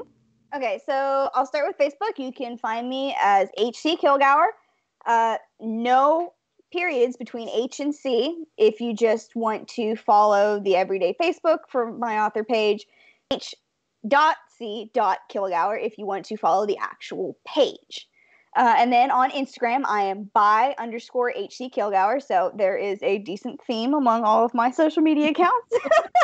But yeah, you can find me there. Pretty simple. If you're lucky, you'll get to see some pictures of my kitten, who is more dog than cat, but he's cute, so it's fine. He's a kitten. He'll grow into his cat. Don't worry. He loves the belly rubs. He'll follow me around the house. It's cute. Aww. He'll play fetch. Awesome. And also, because we're recording this and putting this on YouTube, so everyone on YouTube who isn't lucky enough to be here live, first of all, be live next time. It's way more fun.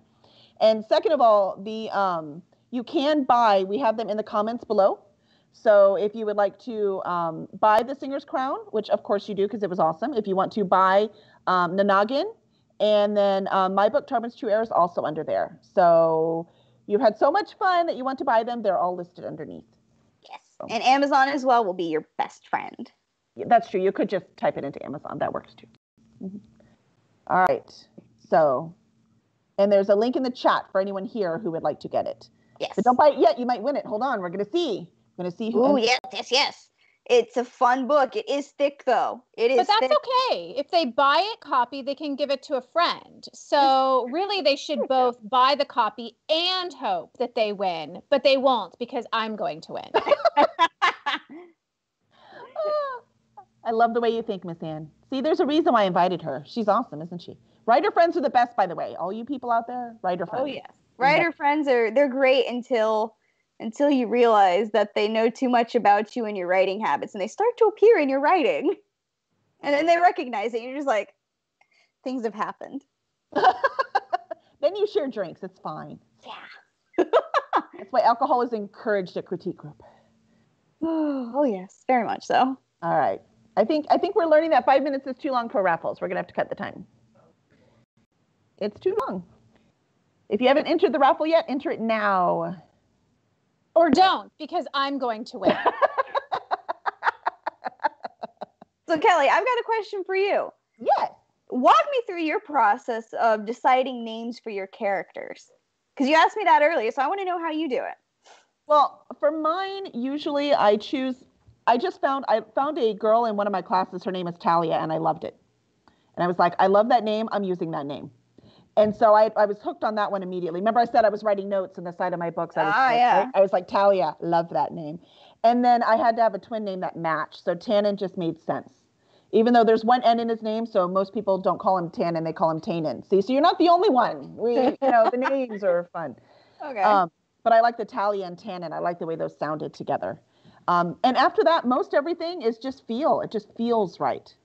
Okay. So I do exactly like you, and I choose different letters because we do have fantasy with 9,000 characters. So I try not to have characters with the same first letter because that sometimes confuses the heck out of readers. Oh yeah. I try actually to do the same thing. Yep. So I try to avoid that. And then I have some naming things, like my dragons have very long, complicated names. Because why would they speak English like we do? And the elves have very flowing names. Like there's a lot more L's and soft R's in their names, just so they flow better. Okay. So I kind of did that with them. And the dwarves are harsher. So they have more, all of the men's names in ek or ik, and all the female names are all N's or M's. That's how they end. So that's all straight. So I just had to have rules. And I have treelings in mind. So they're actually like, intelligent walking trees. And they're actually called NADPH. It's NADPH. And I got that, again, my degree's in biology. So in science class, see, I get you. I get it. So NADPH, if you remember from plant biology. No, I am not a plant person, girl. I am a fish person. Well, I did all of it, right? So the NADPH, NADPH, that's actually the energy for them. So we use NADH, they use NADHP, NADPH, sorry. So they use NADPH, we use NADH. So I made that the name of that. So nobody's going to get that except anybody who did plant bio and remembers that that's the energy. That's right. That's my little geek nod to them. Okay, nice. Like a little Easter egg. Right, exactly. It's an Easter egg. So there'll be few people. Now everyone who watched this will know. You're in the club. Okay, the raffle is now closed. Who won? Who won? Yes, we must find out. And won! I told you I was going to win. Nice job, Anne. Congratulations. I swear this is not rigged, really. I am victorious. Thank you. Thank you very much.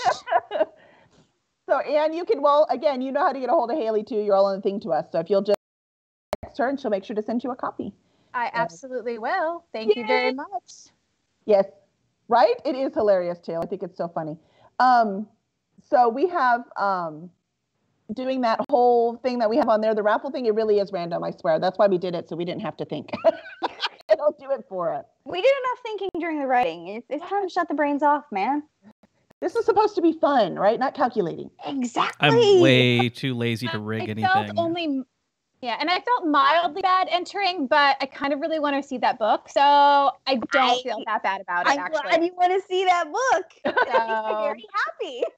Yeah, so I don't feel that bad about winning. Sorry, guys. But we do have to say goodbye to Haley, and we do have to say hello to Greg coming up, so... thank you very much, Haley. Yeah, thank you guys for having me. I had such a blast. I hope to be here for the next one, too. It will be awesome. We'd love to have you. Thank you. Yeah. All right. So, Anne, you have a gift? Awkward goodbyes now. Okay. Hello. Goodbye. Hello, it's Greg. We have Greg. And I have Greg's bio here, so let me please introduce him. Gregory D. Little is the author of the Unwilling Souls series, the third of which, Unleashing Iron, is now available. His short fiction can be found in The Colored Lens and A Game of Horns, Dragon Riders, Undercurrents. Is that one title? No, there must be multiple titles. Greg? Is that multiple titles? Multiple titles, yes. Okay. So we'll try that again. So they are A Game of Horns, Dragon Riders, Undercurrents, and oh my gosh, I can't say that word. Eclectically. Thank you. Scientific anthologies. He writes the kind of stories he likes to read. Failure and strange world, where be they magical or technological, nothing is as it seems. And spiders. He's fond of spiders. Oh, then you would love the cover of my second book, which has a giant spider on it. That is amazing. So I would love that, yes. Now, there are no spiders in my book. Well, giant ones at least. But there is a giant one on the cover. So I've never heard one that says they love spiders. But I'm taking over, Kelly, so I apologize. So, but I don't know. You're doing your job. What's the problem? You did awesome. Right, Greg? What an awesome intro. Yay! Thank you, yes. It's just a little blundering. Just a little bit, but that's good. All right. Well, you two have fun. Thank you. All right. Welcome, Greg. Also another tribe member. Yes. I'm a big Superstars fan. I've been 4 times now, I think. So nice. You beat me. I've been 3. Mm-hmm. So it's very fun. So thank you so much for participating in our experiment. Thank you for inviting me. Of course. So, and just so y'all know, we are doing this new. So anyone new who's just logged on to see Greg, make sure to, you have to actually log on Twitch if you want to chat. And of course you want to chat because that's the fun part. And you'll also be able to enter raffles because Greg will be giving away 2 e-copies of his book. And you're doing the first one, right? Unwilling Souls. That's right. Yes, excellent. So Unwilling Souls is, I think the picture that's up is the 3rd one, right? Yeah, That's Unleash correct. Iron. Yeah. That's the one that just came out. Excellent. So many new books. We keep writing. So first of all, welcome. Thank you. It's nice to be able to socialize this way. We don't have to wear masks or anything. We're perfectly safe. Yes. Unless this becomes a computer virus, we're good to go. I don't know. I mean, our computers have been acting funny, so who knows? I mean, I have a Mac, but at this point, I'm not sure that no virus thing works anymore. Too many people have them. Right. Yes. It's not the way it used to be. So, Unwilling Souls. What can you tell us about your book? What's your pitch? I guess the series pitch, or at least the first book pitch, we'll say, is that the elevator pitch is that the gods, humanity's gods, are rightfully imprisoned, and Cess Lucani, my hero, intends to keep it that way, but her terrorist father has other plans. Ooh. And the premise of the story is that Cess is an apprentice learning to be a jailer of the gods, the people that keep the gods imprisoned. And the gods are imprisoned in the hollowed out center of the world where she lives. And they've been that way ever since they lost a war trying to wipe out humankind, or any humans that didn't follow them, basically. And but Cess is the daughter of her father, the terrorist who wants to free the gods, and her mother, the business magnate who is her father's arch nemesis, and they're constantly trying to kill each other. So that's so fun. I started reading yours, so I just got to that point, and I loved, first of all, that a lot of these with these young protagonists, like Anne and I, we joke about this all the time, like the parents are dead, or at least one of them's dead, or at least like that's kind of the trope. So it's kind of cool that they're both alive, and they're both powerful in different ways. So that's very clever. Why did you decide to do it that way? So I actually started the series as a short story years ago, and it was not a very good short story, but I trashed that and kept the world building only, which I loved the world building. The story was bad. And so I rewrote the story, the plot, rewrote the characters, kept the world building, and what that ended up being was Cess's parents as teenagers. And that story actually is available. We can maybe post a link at some point, but you can. That's a freebie if you sign up for my mailing list, essentially. So, well, actually, I think it's on there. Then he's got it. Our tech guy can put it on there. Okay. And I finished that story and thought it would be interesting if these two characters who were in a relationship in the story eventually became bitter adversaries, but before they did that, they had a daughter. And so Unwilling Souls is the story of the daughter, about 20, it's roughly, the character Cess is 16, but it's set about 20 years later. So that's so cool. I tell you, your book almost got me in trouble because I had trouble putting it down today as I was doing research. So well done. That's always nice to hear. Well done. I was like, ooh, I have to know what happens next. And your world building is amazing. So I love how it has so like you said, the gods are held prisoner. Yes. Inside. Like in my world, like I said, I totally forgot religion and then I added it all in. But my religion is more, the gods don't make an appearance in my particular fantasy. This is the humans and the dwarves and the dragons with their own beliefs fighting, right? So it's kind of cool that you've got like these gods, or at least we haven't seen them, at least that's the philosophy, right? These gods literally hidden, trapped into this molten, was it the iron? Yeah, so the magic system in the world is based on infusing harvested human souls, and it's funny that you were talking about your biology training informing your sort of magic system. I'm not a geologist, but knife iron is spelled N-I-F-E, and it's a joke on nickel and iron, which is the alloy of metal that forms the core of the earth. And so it's a pun on that, which very few people, I've only had one person mention it to me, and he is a geologist. Took the joke, but nobody else did. I'm so sad that I didn't get it now. That's all good. I was still trying. I was just so fascinated with just the world building, and of course, you dumped her right into it. And so, like, as in, I mean, she's part of it. I don't mean she's a stranger, like Harry Potter into it, right? Like she's part of it. But you did it in a way that you introduced one bit and then one bit and then one bit instead of hitting us all with it at once. Just so I can just see it in my head because you have these temples. Again, I'll only talk about the beginning, right? So you have these temples that are up against the molten core, right, holding it back, basically. So it's just so you keep talking. Here's my question: you keep talking about write, WRIGHT. Yes. So righted things and writing. What do you mean by that? Like, where did you come up with this concept? So, the old days, you'd have like, if you hear someone whose last name is Wainwright, that's because some ancestor of theirs was Wayne, be like a wagon, was a wagon, the person who built wagons. And the word WRIGHT is like an old, I think, English term for basically someone's a maker of something.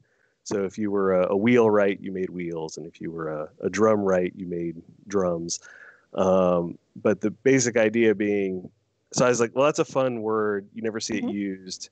I'm going to use that as my, like, the sort of magical object. And I wanted the magic system to be very functional. I'm a big fan of Daniel Abraham. And one of his things is that in all his fantasies, magic systems, the first thing you would do if you had a magic system is figure out how to use it to make money in real life. You wouldn't use it to conquer the world, you'd use it to make money. And the magical system in my book is sort of the backbone of this industrial revolution that's going on in the world. And that's what Sessa's mom is actually, she's head of a company that is sort of driving that technological progress. And as I said, it's soul-based magic. It's harvested souls infused into this metal that enables them to create magical objects. But as you might guess from the series title, this maybe isn't as benign a process as people are led to believe. And this source of their sort of development and power is not necessarily ethical. That's a big sort of through conflict of the series. So I can say that without spoiling because it literally is the series title. Well, and it's the thing, right? You talk about using souls for power. So you think about that immediately anyways, right? Like you talk about that right at the beginning, you see the ship with the big disaster. So it does occur to you. So no, I don't think you gave anything away. It's enticing. Like I said, I have to know. I could not stop reading it. So let's see. So for my books are fantasy, but I've added a bit of machines. Okay. So that's where the religion, like it comes more in book 2, and then it's real hardcore in book 3, where there are people that want to use magic, which they consider more natural. And then you have the other ones that are using magic only to power things because they think the machines are the right way to go. So it's this kind of thing going on. So it's not just pure medieval fantasy. So I see yours is also a nice, interesting mix of this magic and technology. So, I'm very happy I picked up your book earlier today because it sounds like exactly up my alley. Well, thank you for picking it up. And if anyone else is interested in picking up, we can put the link over here. And then it's also, you can hit the QR code. So it's fun. Yeah, so it's really fun. There's not as many machines in the first one because that comes along. She discovers. So, but it's really fun. But I love how you did that. So I'm wondering, how did you personally make these dichotic bits fit together? I don't know. The story was formed out of two very specific thoughts I had, completely separate from one another, and they sort of percolated for a while until they came together. And one of them was this idea of this world within a world where a group of being imprisoned, and that sort of turned into the gods' prison. And then the other was this notion of just a giant skull the size of a mountain out somewhere, and that's what sort of became the concept of the cities that are built into the corpses and bones of these giant beasts. That in the final version, the gods summoned these beasts in their last sort of desperate attempt to win the war, and they failed anyway. And the beasts destroyed all of humankind's cities, but then humans successfully killed the beasts and literally just carved their new cities into their bones of these beasts. And that's the most fun part of the series, is because every book I get to do new cities, and there's always usually some sort of weird magical property that goes along with it. And the third book, especially, I get to play with some really wacky stuff in that regard. That was a lot of fun. Well, I'll say near the beginning. So I've just seen the Crocodilius, right? Is that the name? Crocodilius? Yeah. So obviously crocodile, right? But I love the way that you didn't just, and you explained it right away, right? That the gods created them and humans killed them. So they're living in the skull. But yet you talk, so it destroyed the city that was there. It is now supplanted with this Crocodilius, and they're just living in the skull, which tells you how huge it is that a city will fit in there. Right. But the other part is you so seamlessly put it into that, not only that, but the flesh that from the crocodile actually fertilized the land. And it's actually a swampland now, which is so funny because it's the crocodile. So it's just, and it doesn't sound ludicrous. It totally makes sense. Like that's incredible. You read some things, you're like, okay, whatever. It just worked. So are all of your cities like that? Do they just make sense to what the animal was? I try to make them like that. I sometimes the magic, like in the second book, the main city they spend time in, the sort of weird property of the city is definitely connected to the animal. And I won't spoil it, but and then other times I'll have it where the weird property of the city is based on what they use to kill the animal. So I'll give a slight little book 3. It's not really a spoiler, just a cool little tidbit. One city that they visit in book 3 was not killed so much as broken out of time, and so anyone who touches the city, enters the city without wearing a special righted piece of metal will be similarly locked, frozen in time forever. But as long as they wear the metal, they are protected from that, and they in fact won't age while they're in the city. And so I sort of make it into almost an analog of Las Vegas, where like it's this real party zone where people go to get it with all kinds of stuff and forget about dying because they can't die in the city unless they lose their talisman of protection. So I have a great time coming up with all these things.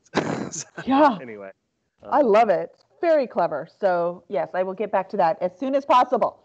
Are we done yet? Oh no. Okay, sorry. We have more. So why don't we give away this Unwilling Souls? Yes. So let's do a raffle and give away one of the ebook copies of Unwilling Souls. You did it for 3 minutes? Good. Yay. Okay. So again, make sure you need to put !raffle as soon as it comes up. And if it won't let you type, it's because you're not logged in. So make sure you log into Twitch. The poor YouTube people are going to get so tired of me saying this, but we have a lot of people coming who aren't normally on Twitch, right? So we might spend a lot of time on there, but a lot of people don't. So they will now, though, because writers are on here now, and we're cool. All right, so just make sure to put it in there. It didn't pop up. Okay, I just didn't see it then. Oh, it's right there. It's all pretty. So make sure you put in the !raffle so that you have a chance to win Unwilling Souls. And you could read it with me. It works. Yes, I see. I just entered again. Right. So. It's awesome, Anna's going for the sweep. And you see Greg also put up the link for the short story that he talked about. So I want to read that too. So that one's up on Story Origin. So I see you use Story Origin instead of Book Funnel. Was there any reason? So it seems it's those two. Yeah, I was looking, just getting set up for the third book, and I asked around some people in Superstars, and a couple of them recommended Story Origin as something that was kind of up and coming. So I checked that out, and I liked them a lot. So I went ahead and signed up for that. And the best part is it's in beta right now, so it's free, which is nice. Because as authors, we don't make a ton of money, so anything we can do to keep those author expenses down is nice. I had a question about your book, since we're both 4-book series siblings. Because for me, I sort of had 4 specific endpoints in my mind for each of the 4 books. How did you settle on 4 specifically? Well, I am a hardcore outliner. Okay. So when I outlined, because we always laugh, it's like watching shows like Buffy formed my story building. And what I mean by that is you have an overarching theme. You have an overarching, bad guy or something that's happening for that whole season, but then you have a monster of the week kind of thing. So when I made my big arc and saw where that was going to end, I realized that there's no way that I was going to be able to cut it down to 3. So I went through and I sectioned it off to see where each thing would lie, where it should begin, where it should end. Not every detail in the middle. Like I don't have book 4 completely outlined yet. I just know where it begins and where it ends. Does that make sense? Yeah. So when I did that, it ended up 4 books. Now, Are there more stories to tell in this world? Absolutely. But for these main characters, that's really the end of their story arc. Okay. That makes sense. So for me, it was all planning. It's that scientific background. Like I can't help myself. I have a plan. And though, like the military, I don't remember which one. I don't remember who said it, but the one where like no plan survives first contact with the enemy. Right. That's how my books go too. So after all this careful planning and everything down, by the time I get to the end of the book, I actually have to stop and re-outline because my characters think they have a say in what happens. I don't know who they think they are. And even though I thought I knew who they were, they tell me more as we go along, right? So by the time I get past the halfway point, usually I have to stop and re-outline. That affected the big picture outline. The big picture outline has still been nice and steady since the very beginning. That's smart. I mean, I kind of, I generally know how it's going to end and how it begins, and then a few points in the middle, but that's usually about as detailed of an outline as I get, which means that I'm slow and haphazard. And the 3rd book especially took me a long time, about a year longer than I wanted it to, because I ended up having to rewrite almost from scratch one of the 3 plot lines, and slightly change the POV, which was it would almost have been easier to just delete everything and start it again than to edit it to the state I needed it to be in. But it made it much, much better, and I'm really, really excited with how it turned out. And but yeah, I envy outliners, the heavy outliners, because it must be so much faster than what I do. Well, theoretically, I will say it's less revising later. Yeah. But my brain doesn't like for me to write. It's very mean to me. I don't know how many other ADHD brains we have out there, but it does not let me do it. So I set timers, I do writing sprints, I do whatever tool I need to get it done. But without an outline, I wouldn't get anything done. So we all have the things we have to go through, don't we? And I think we have a winner. So who's our winner for Greg's ebook? We have Friday Blue. Friday Blue. Yay! Congratulations, Friday Congratulations. Blue. So if you will either message Greg, you can click on his name, and then send him your email info, whatever he needs. Is that what you want? You want their email? So yeah, that's probably easiest. And then he'll send it to you. If you have trouble getting Greg, he just typed something in the chat, though, so you should be able to get him. If not, then you can do a Cursed Dragon ship, and we'll make sure Greg gets your info. But congratulations. Yay! So I hope you enjoy. Right. You will. If you like fantasy, you will love it. So that's really cool. So that's how, and everyone's different, right? Like we always, you're a plotter or a pantser, but you're not. Everyone is something in the middle. Yeah, I'm in the middle, but I would say more.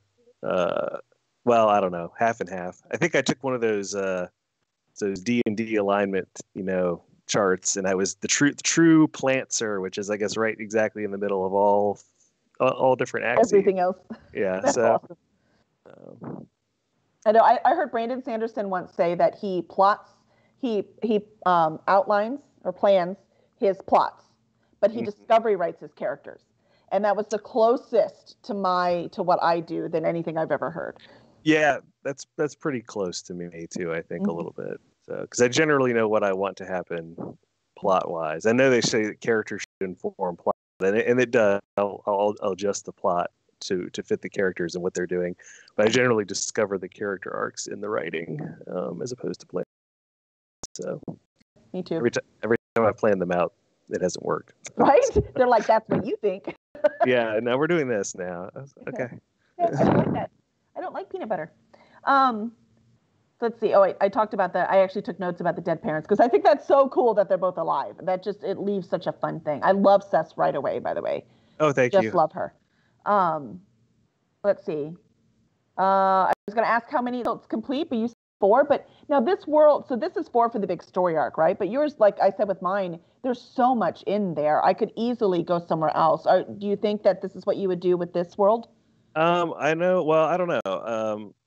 I don't see writing more books in it. I mean, there's the prequel short story. There's another prequel short story that's actually one of the ones that that Anne read in my bio for the Dragon Riders. The story in there is set in this world, and that's a much earlier prequel. That's back during the end of the war with the gods set.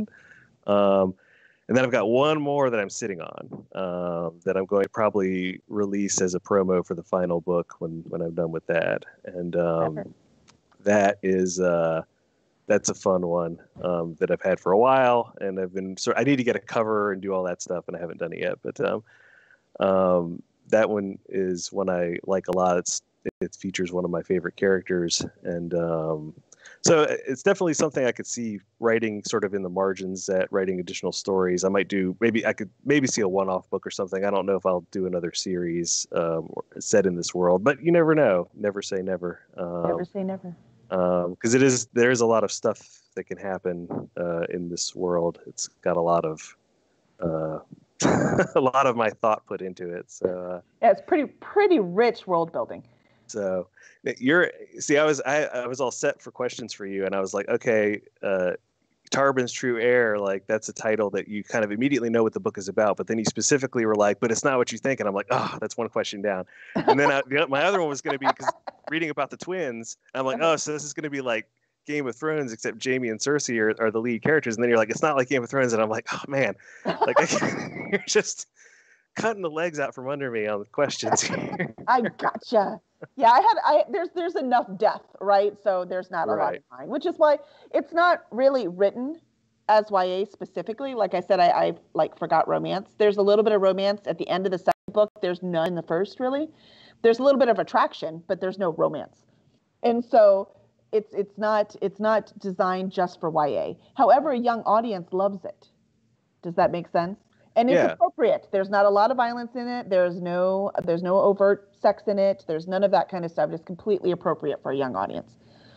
And it seems like yours is too. Is yours as well? The beginning. Yeah. Too? Yeah. No, there's a little romance starting in the second book. Actually, it sounds a lot like yours. There's the barest hints of maybe something in the first. There's a little actual romance in the second, but it's not the focus. Honestly, all the protagonists. And what I do in the series is I start with a single protagonist in the first book, and the second one I add a second one, and the third one I add a third one, and the fourth one I'll add a fourth one. And so they're all YA aged. So that's consistent across. I consider the book kind of an epic fantasy YA hybrid, but probably more an epic fantasy. But there's all just too much stuff going on for them to get too wrapped around the axle about their love lives, is how I kind of view it. Like they don't have time for that right now. That's what I did too. I'm like, she's too busy trying to be important to her people. She doesn't have time for this romance nonsense. Yeah. So yeah, exactly. So yes, I had those. Well, you also like to write, I don't know, I might be breaking the fantasy rule here, but you like to write science fiction too, don't you? Yes. Yeah. My other I've got a manuscript that I'm shopping around traditionally that is science fiction, and that's an adult manuscript.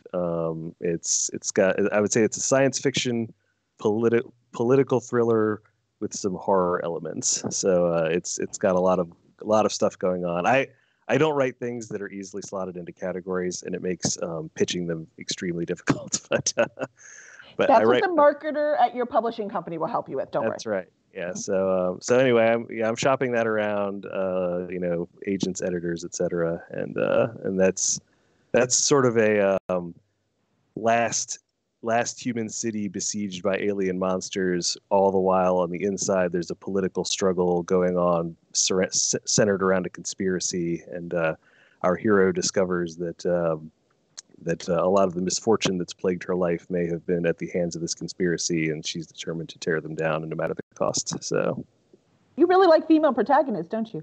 I do, and I've realized that I don't know. I feel they feel more interesting to me as characters. I feel like it's too easy with a male protagonist to kind of fall into the stereotypical male protagonist type character. It's like you get lazy. With a female protagonist, you have to constantly make sure that you're not, because they're protagonists, they can't fall into that stereotypical female love interest or whatever role. They have to be active. They have to be have agency, and that's just, I don't know. I don't know if I do it consciously or not, but it just ends up how I write. That's awesome. Well, I mean, it worked fine. Like I said, I couldn't put down your book. It didn't bother me one bit that you had a female one. Let's see, what's Helen say? Gender matters not, Yoda face. Exactly. I mean, that's kind of how I treat it, or try to treat it, you know. Never know if you're doing it perfectly, obviously, but it's just I write the character, and then hopefully the gender's kind of irrelevant. You know, if they're an interesting character, then it works. Yeah. Perfect. So let's give away your second ebook, because we are nearing the end of our conversation together. And it's been I a lot was of just fun. about to break in and tell you that. So Look how good you are. right on sync. Very good. My tech guy was like, dude, Raffle. I'm like, I'm sorry, we're having fun talking. Aren't we under chats and talking or something? What's our category on Twitch? Podcast. Talk shows and podcasts. See, we're talking. Totally works. We fit our category. All right, so there it is. So if you're going to put in, Haley was like, I want it. She put it in right away. So if you put Bang Raffle into the chat, again, if you can't chat, that's because you're not logged in. So make sure to log in on Twitch. And again, for anyone watching on YouTube, all the links are underneath. So if you want Elaine's book or Haley's book or Greg's book or my book, they're all underneath. Actually, Anne's book will also be underneath. We're going to have her, which one are we putting up? Road to a Eugenica will be under there. So all of those links will be there. All right. I like books, Haley says. Good, Haley, good. Just don't read them as a procrastination for not finishing your third book, because then James and Athena will get on me. You should procrastinate and read all of the books. Greg's like, no vested interest. Read the books. So, Greg, do you use professional editors? Like, do you have a warehouse of people that help you make these things happen? Yeah, Joshua Esso, who's another tribe member, is my developmental editor, and Mike Cleve, who did my copy editing for this latest book. So yeah, I go through the whole thing, the terrible pain of sending your baby to someone who then rips it to shreds, and Joshua is perfectly willing to rip it to shreds.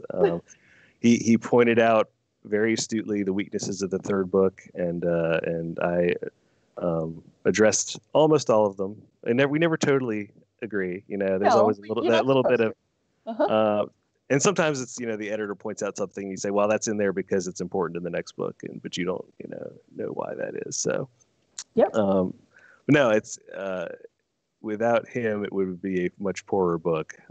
I definitely value the contributions of all my editorial help and all my beta readers and all that good stuff. It's just no one ever likes to read the critiques, right?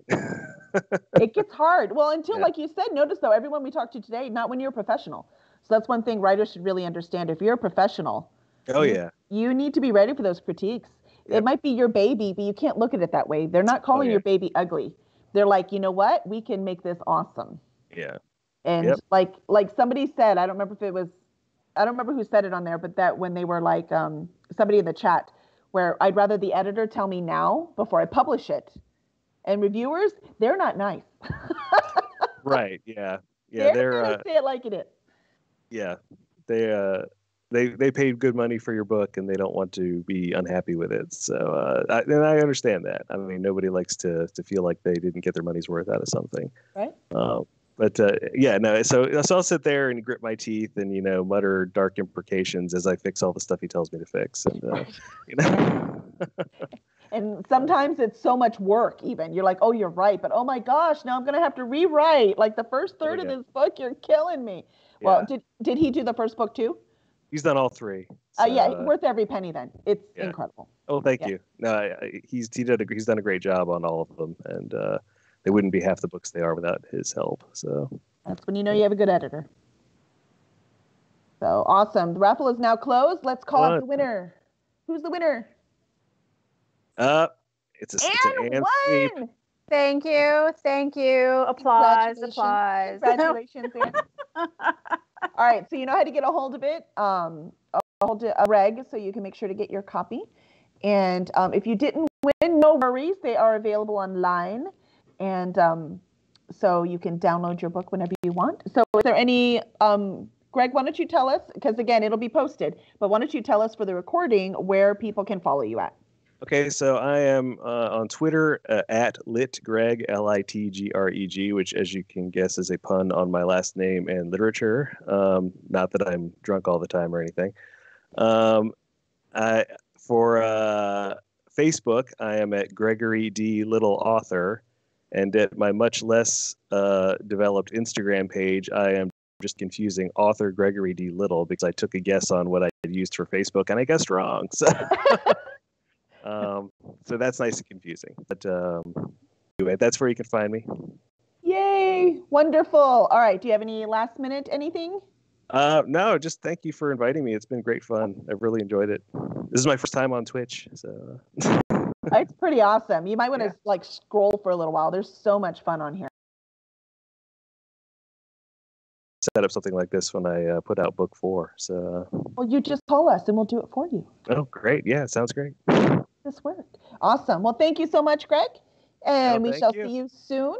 Yeah. And I think we have Anne. I'm here. I've been here. I've been here the whole time. Well, you're not like frozen now, though. It's awesome. I'm not? I don't know. I don't see me, so I don't know. And your lipstick still looks perfect. Mine's like all smeared off. How did you do that? I don't.